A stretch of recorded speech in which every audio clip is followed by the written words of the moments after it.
Hello, everyone, and welcome. Before we start, I would like to get everyone to just take a moment and soak it in. So as we speak, thousands of people are creating content just with one click of a button.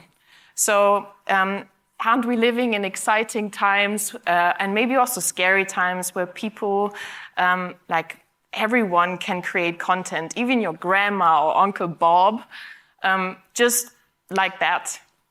So this is all possible due to just using AI and AI content generation. Everyone is able to create very high quality content at this moment. So this has possibilities. Everyone is either already using it as a company or is planning to use AI. So if this is so widely accessible, the question is AI free then the new premium? So this is something that we want to elaborate together with you. My name is Emma Schröder. I'm the Immersive Experience Lead at MHP, and I'm here together with my dear colleague Robert Anderson, who's the Agentic Brand Supervisor in our company. So yeah, let's have a look. So who has an Uncle Bob? Okay, good.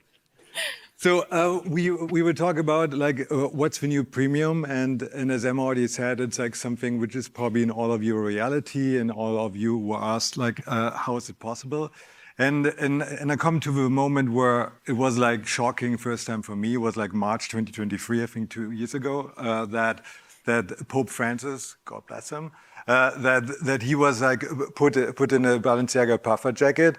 And this is not the story. The interesting part, it became like a system seller for puffer jackets. So then Moncler, this is a real ad, did like AI puffer jackets. And you can totally see that now if you want to buy a puffer jacket, it's all AI generated. And this is Moncler and this is Hugo Boss. And what you can see is a real TikTok ad there. So it's not something which is like super niche or no one has used. And also even you see if you have a trained eye, you see the imperfection that it's like probably you would see that it's not a real jacket or it's not real cut or produced. So how is it possible that these are professionals, right? This is like real high fashion brands luxuries that you have like, I don't know, probably $1,500 in average for a Moncler puffer jacket, that they do this. What's their deal that they think that they can sell this to you? Even though it was like world news 2 years ago, and now it's just a fucking TikTok ad. So what goes for high fashion is the same like for fast fashion. You see that it's like sorry for all the European brands like the H&M and Mango and Gisanda, that these are not real people, and they're using the campaigns for either digital twins or just straight computer generated testimonials. And it doesn't seem to be a problem for them. You could say, if you're familiar with luxury communication, like Balenciaga or Moncler or Loewe, that when they do these kind of stuff, it's usually ironically, it's like a self-reflective thing. It's the last thing of if you're fucking rich, then you make fun about yourself, and therefore you're buying Balenciaga. But this is now like super mainstream that everyone is doing it. And the question we have to ask ourselves, why are brands becoming artificial to create human affection, right? They want to get love. They want our love. They want our tears. They want our like things that we love them, because otherwise, why should we buy their shirts? Because their shirts are not like patentable or something different. And prices are also the same. We're all produced in China or Vietnam. So what's the difference? So, and the why becomes even bigger if you know that 93% of all consumers believe they can tell what's real. And they can differentiate which face is real. And they can differentiate which dress is real and which person is real. and which background is real and which product is real. They believe that they can tell the difference. And the truth is that they can't. Only 49% can tell the difference, what is real and what is not. And it's worldwide the same number. So the 49% is like, these numbers also like kind of like old value, December 2023 when this study was conducted. But you can see that you have like left, you have the US and you have Germany and you have China. It's almost the same level. You see a little bit of a difference that it's easier for people to differentiate audio than it is for image. It's easier for them to recognize AI-generated copy text than it is for image. You see somehow, I can tell you why, even though I'm a German, why Germans are better in detecting audio. Maybe the training data isn't that good. But it's like, it's a worldwide phenomenon that there's a gap between how confident I am and the actually capability to detect what's real or not real or unreal, puns intended. We live in a great reality recession, right? And it depends a little bit from which perspective we are looking at this. Is it something bad or is it cool? Since most of you in this room are somehow talented, gifted, creative in some way, you love it. You can create more with less. You can be more, have the option to put this into your workflow and to see when is the AI working for you and when it's not, and when it's hallucination your friend and when it's your enemy. But from like a bigger scheme, we live also in a great reality recession. Since we can't distinct anymore what's real and not real, the experience gap between like what it's like advertised to us to what's actually what we have in our pure hands is like becoming bigger and bigger. Every one of us hates advertising, and then mostly because of this effect, they are trying to sell us something which is probably not as good as they told us in the first place. And this experience becomes worse and worse if everything is like not real and everything's totally fake, like this puffer jacket from Hugo Boss.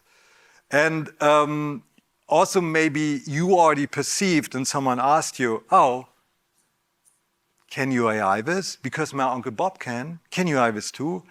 And probably you were dearly offended, right? You felt it. It's like, you fucking asshole, no, I can't. And you think like, this is like, okay, I respect your Dunning-Kruger effect. You have no clue. You don't know what you're thinking, what you're doing. You don't know what my expertise is. And you feel disrespected by this question.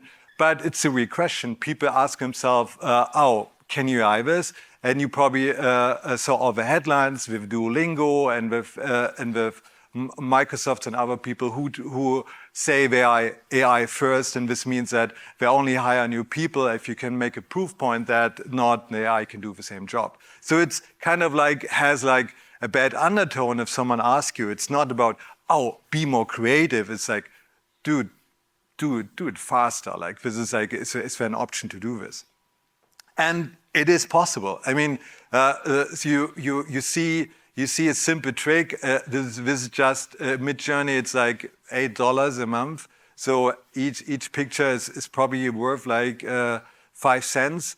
I just put in an ad for Converse, an ad for Crocs, an ad for Nike, and you see it's like pretty much what you would expect like 10, 20 years ago if you have a good like a photographer who can create a look which is consistent and every picture connects with the next one.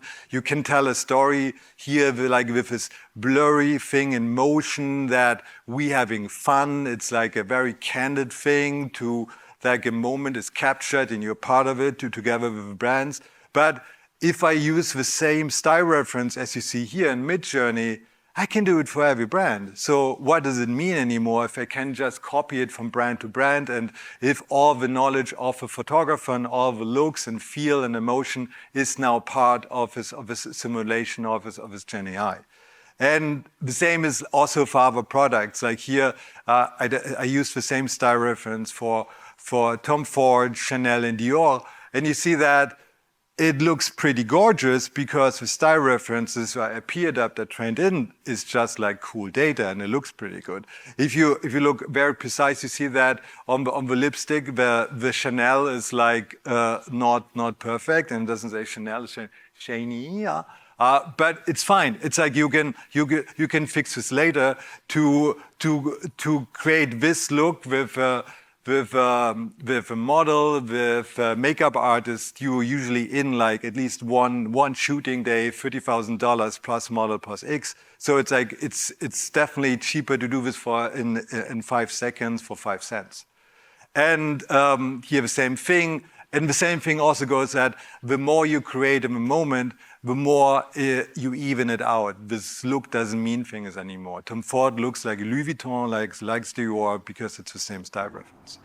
And this, and here I used VO3 from Gemini, which is like a really amazing model. It's like better than Sora, it's better than One or Runway. And I put in the prompt, women drives a Porsche Macan Electric in downtown. And it's a really cool thing. And it also creates the audio with it. And I don't have anything to say against it. So what's wrong about it? Maybe there's one thing wrong. And maybe if you're into like, German cars, then you notice it's not a Porsche Macan Electric. It's not the car is wrong. The fucking car is wrong. It's like what's like it's a mix of like an old Porsche Macan with like a little bit Cayenne. I don't want to bore you with like submodel the differences, but it's not the right car. It feels like a good scene. It's 8 seconds long. It took me 2 minutes to create. I didn't have to be like a superhero prompt engineer to create this, but it's the wrong car. And the reason it's pretty simple, because when this foundation model, VO3, was created, there was no Porsche Macan Electric. It wasn't in the training data. So it will be wrong until they update this data, until they update foundation model. And this is pretty scary, because until that, whenever one wants to create this ad, they will create a wrong product, and our reality recession becomes even bigger. And it's not only puffer jacket, which kind of look like the same, that this looks like a totally different car. So when you sacrifice your product accuracy, and the product accuracy of a product itself doesn't matter anymore, what matters anymore? Nothing does. I mean, then you create a lot of slop of like content, put it out in the hope that someone will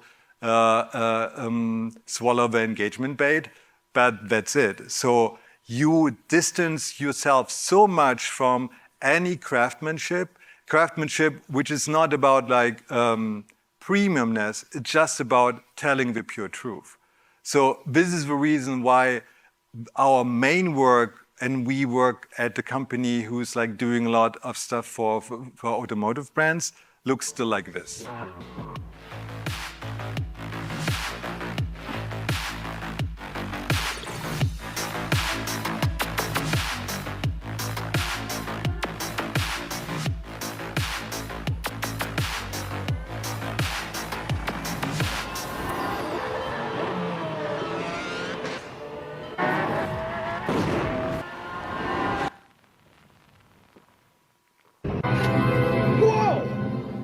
One of those big shiny things with a lot of tubes and curly coils coming out of it, with a red doohickey. Vin, he's got one of those fancy thingamajiggers. Yeah, so let's take a closer look under the hood where all those shiny things are happening.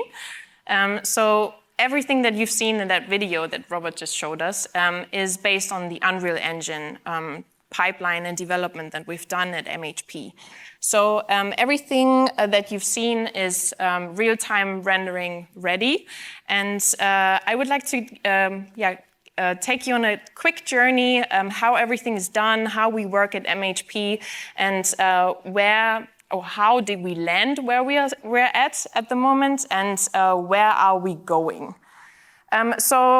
Basically, I've been in this industry for about 10 years, and in the last 10 years, we've undergone like quite an evolution in that content creation. So how we actually make the content, how are we producing the images, the videos, whatever you see, has changed quite a lot.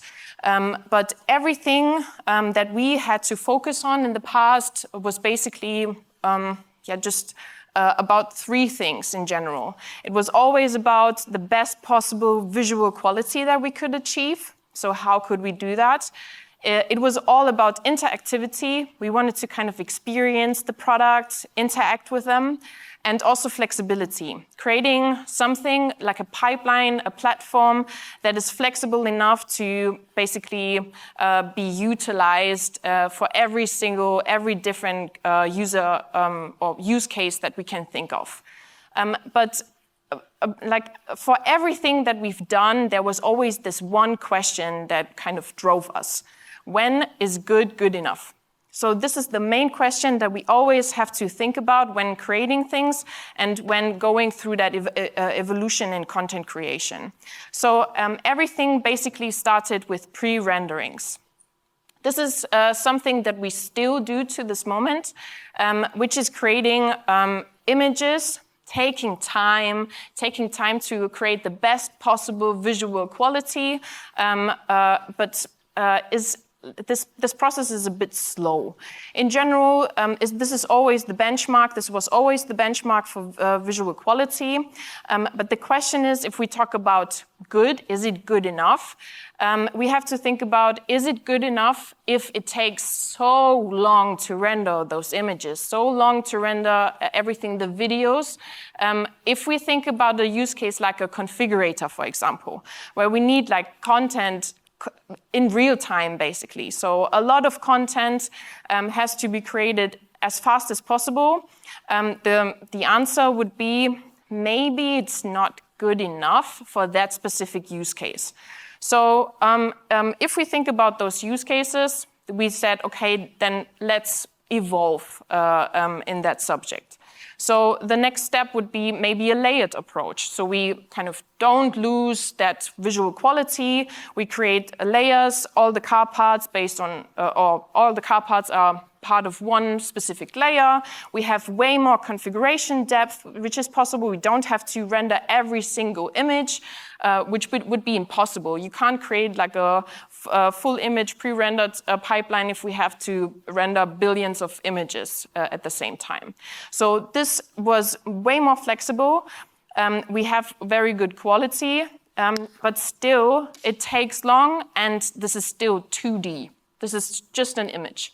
So there's no interactivity. We can't do anything else with that layer stack, just create images.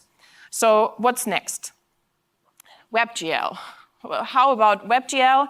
Having that first time and very interactive model, we can rotate the car, we can interact with it, but we had to maybe crunch down the data because it's way too heavy to render it in the browsers. So we have now a low poly model that is not really suitable for very high luxury image creation, but we can still interact with it. We have way more configurations, so a lot of things that are possible with that. So we kind of have a trade-off, which is not really solving our issues, to be very honest. So we thought, okay, this can't be enough. This is just not good enough. We have to find something else. And then we found our holy grail, which is why we're all here, game engine technology. Unreal Engine being this holy grail that enabled us to do everything that we dreamed of, basically. So it fulfills all our needs of interactivity, very good, high visual quality. We can use just the exact same data model that you might use in design, engineering phases. So we have a very good pipeline in place that can render those high quality images, videos, interactive applications that we build, and we don't really have any trade-offs. Or do we have them?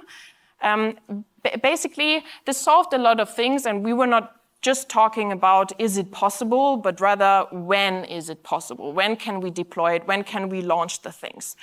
But there's still the question, that's cool, but can you scale it? Like, what about those millions and billions, gazillions of images that have to be created? Is that possible? And the answer is, yes, it is. So this is what we do and what we've done for quite some time now at MHP. So what we are doing is we take product data, and as I said, we are basically taking design or engineering data, having the highest data or highest poly data model in place, and then pull this into our MHP Elastic Content Platform. This platform is basically built on top of the Unreal Engine real-time rendering pipeline, where we stage the products, we make them interactive, but then we build also all the user interfaces on top of them, UI for all the front ends, for web configurators or whatever, and also create the full system integration. So we have a full integration into backend systems, CRM, you name it. Everything is completely kind of embedded in our infrastructure at the client side. So this platform enables us to basically create all kinds of use cases that we can think of or that we maybe have not even thought of yet for all different touch points. Without having to touch the data all over again, we just create assets based on the exact same pipeline that we have built previously. So how does that look like? Some examples here. One thing which is very important for us is 3D streaming, visualizers. Why do we need that? So Robert and I, we are Europeans. In the European market, it's very common or very, very important to have hyper-personalized content. So if you're ordering a car or if you're buying a car, you basically order it based on your individual configuration. This is very important. We have to create this hyper-personalized product, but without having to go to a dealer store and seeing this in reality. So we have to create a reality-like experience online. So all the online configurators, web configurators, should look as if they were real. So we have a very high demand of content, of videos, of static images that we want to create this experience as if the product was real. So also for our customers, it's very important. We want to sell products, but also options. Upselling potential has to be there. So how do you upsell things? Only if you understand why you should have those options. Why should you configure those options? So the better we show this, the better we make this visualized, or the better we visualize it, so the more likely are people to actually buy it. Even for the US market, where it's more common to have this build-to-stock approach, we still want to visualize in the best possible way what you have in your inventory. Inventory, thank you. So the better you visualize it, the more likely are people to buy the more expensive car that you have in stock. Very important for us. But it doesn't end there. So everything that we built for this digital experience, the online configurators, we can transport to the physical stores, to showrooms, to flagship stores. In this example, we see the Aston Martin flagship store in New York, which is directly in the center of Manhattan, so not too much space there. The space is limited, so we can't really show all models there, but we still want to experience them in that flagship store. How do we do that? Aston Martin is a heritage brand. So this is all about luxury. It's about feeling, this feeling, the emotions that you create or that you have with that brand. How can we transport this? Just with high quality luxury visualization. So what we have here is we extended the physical showroom into the digital world, extended that showroom to represent the cars true to size and in the best possible kind of photorealistic way. So we kind of created that extraordinary experience to basically differentiate ourselves from the competition with those kind of flagship store experiences. But also, this doesn't end there. If we talk about very personalized experience, very personalized content, we are not the same. So Robert and I, we have different hobbies, we have different interests, no offense, but maybe we don't need the exact same content. So, but also if you think about seasonal campaigns, for example, or if you think about country market specific things, or you have huge important life events that are very specific to your country, what about those? You have to create content that is personalized and that kind of is created for those occasions, but this is a huge amount of content that has to be created. So would you do a shooting for everything? You wouldn't. That's too expensive. And also, for example, if you want to create like a coastal road shooting and it rains, what happens then? So like a bummer, I would say. So we have to make this possible through CGI. But also some things, if we talk about this kind of personalization, the experience that you have, for example, with Pagani, you can only have digitally because every single Pagani car is just built on request. So you would never see your personal configuration anywhere. So the chances are very low. So, but with Pagani, with such a high-priced product, how can you make the people to buy those products? It's only about providing this or creating this experience that you would have if you saw the product in reality. Only with that emotional bond that you have with the brand, transporting this emotional bond to the digital world as well. And this is what we've done here. We created a real shooting on the Imola racetrack and then just placed your individual configuration on the racetrack that you can just render in real time in our configurator. But as well, if you're then ordering or purchasing a car, you have to sometimes wait years for it to come. So you have created this very nice experience, this emotions. How can you keep that up, like over like a period of several years?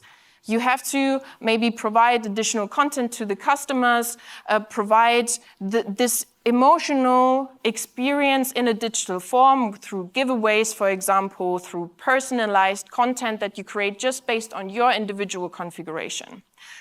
So here you see, for example, the landing page that we've done for the Formula One campaign for Aston Martin. So we have a lot of possibilities on our platform.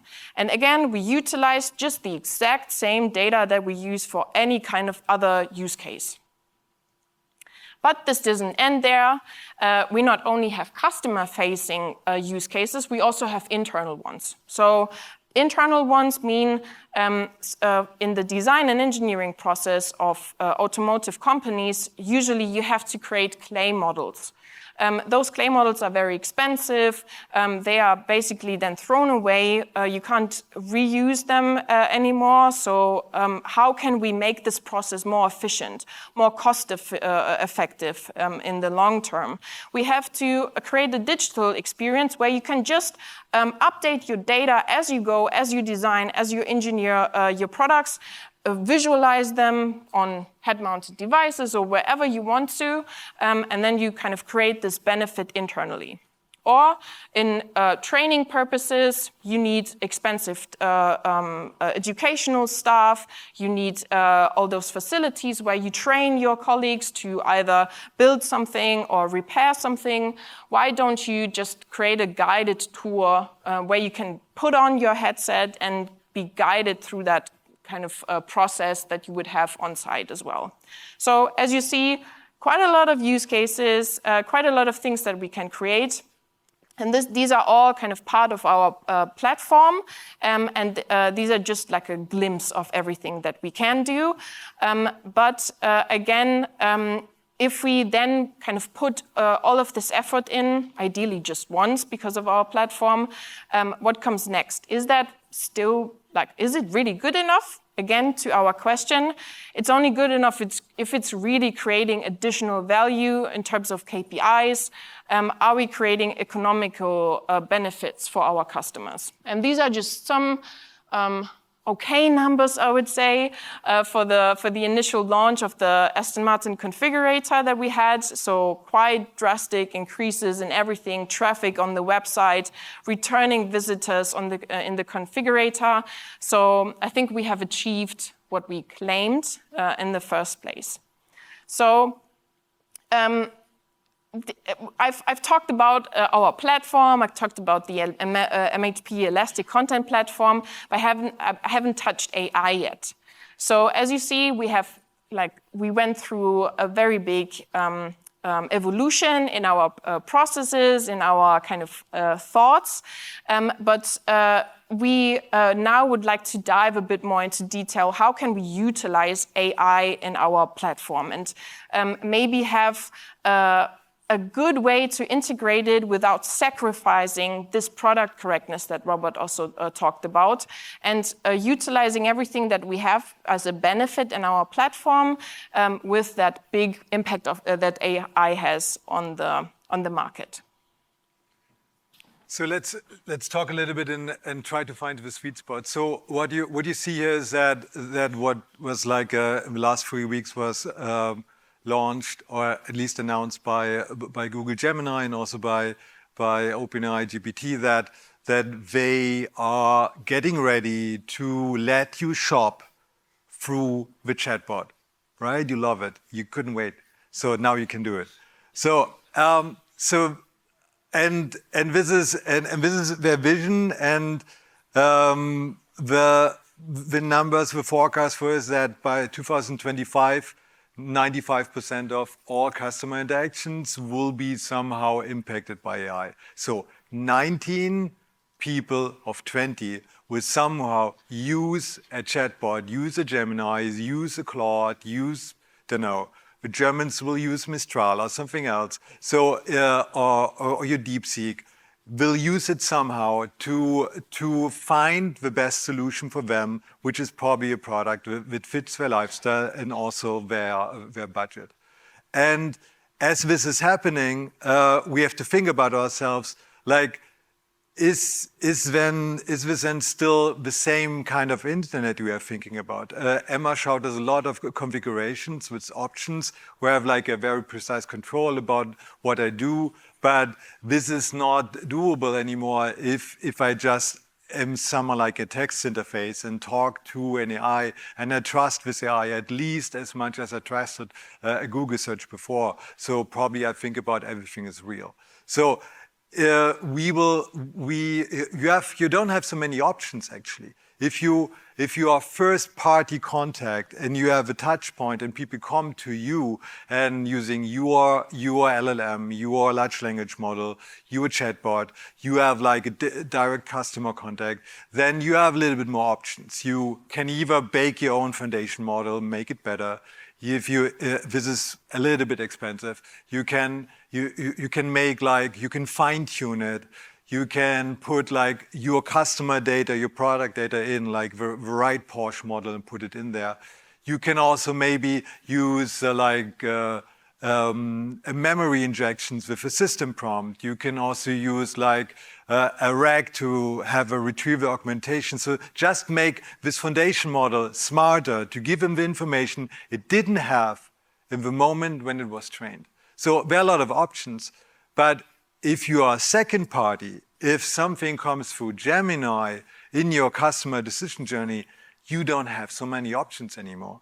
And the only options you basically have, you have to start to speak the language of the large language model itself. Right now, it's like it's the model context protocol. So you need a model context protocol server. So everything, what your resources are in there. So like all the options, everything actions and triggers are in there. And then you can help Gemini to actually understand what it doesn't know, because you give out your MCP server, and hopefully for your brand you have authority that no one knows better about a Porsche, no one knows better about a Tom Taylor dress than your brand does. And then hopefully Gemini is smart enough, or you made the right deal, probably you have to pay a toll that you're connected to it, then make it possible that all these options are feasible and that you can see them. And how we build this, we have like a quick visualizer how this will work and could work if you start from a first party external journey through Gemini. You see, I have Model S and I'm looking for something different. And then maybe Taycan would be a nice fit for you. But then you tell Gemini, yeah, but this is not solving my problem. I have like a need. I like to go for weekends. Also, maybe I have a dog, I have a nice golden retriever. I need something a little bit more space. And then it tells you, oh, then there's a Turismo model which has like a bigger trunk, and then you just can have fun and go with it. Of course, from here on it becomes just advertising, but of course we are here to inspire you. And if you want to buy a car from us, we get the commission, so go for it.